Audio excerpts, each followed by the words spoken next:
Good morning to all my dear students. Today I am going to explain chapter number 9 of the subject English First of class 5. The name of the chapter is Earth Day यानी पृथ्वी दिवस.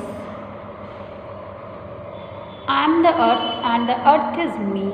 Each blade of grass, each honey tree, each bit of mud and stick and stone is blood and muscle, skin and bone. यहाँ पे जो poet है उन्होंने बता रहे हैं कि मैं पृथ्वी हूँ और पृथ्वी मैं है, यानी हम इंसान जो हैं पृथ्वी से ही बने हैं, यानी मिट्टी से बने हुए हैं और मिट्टी में ही एक दिन मिल जाएंगे.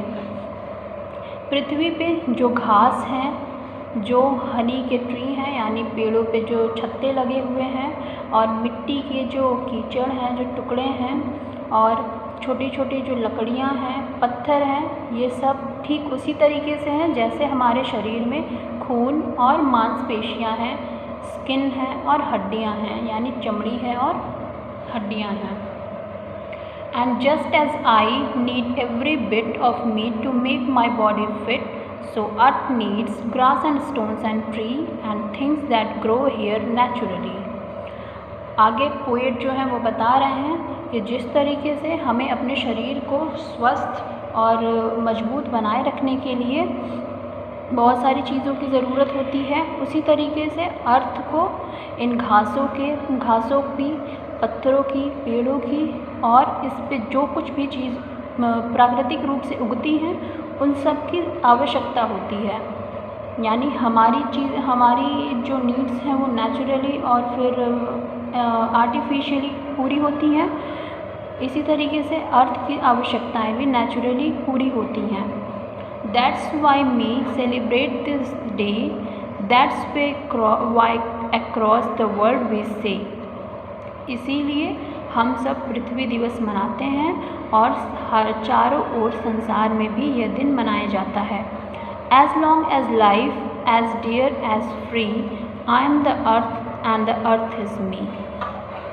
ठीक उसी तरीके से जैसे हमारी लंबी ज़िंदगी है और ठीक उसी तरीके से जैसे कि हिरण स्वतंत्र रूप से जंगलों में विचरण करता है, इसी तरीके से ये पृथ्वी मेरी है और मैं पृथ्वी हूँ. So this is a small poem. Now we will do the exercises of this chapter. Tick the correct answer.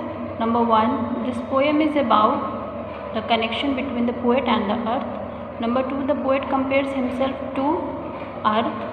Number 3, the poet teaches us that we must dash the earth. Answer is protect. A, answer the given question you will get into your homework.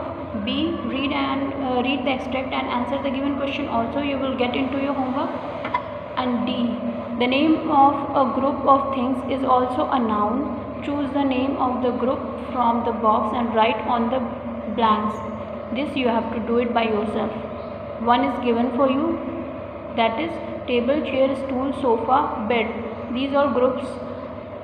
These group of things is known as furniture, and rest of the things you have to do it by yourself. So that's all for today. Thank you so much.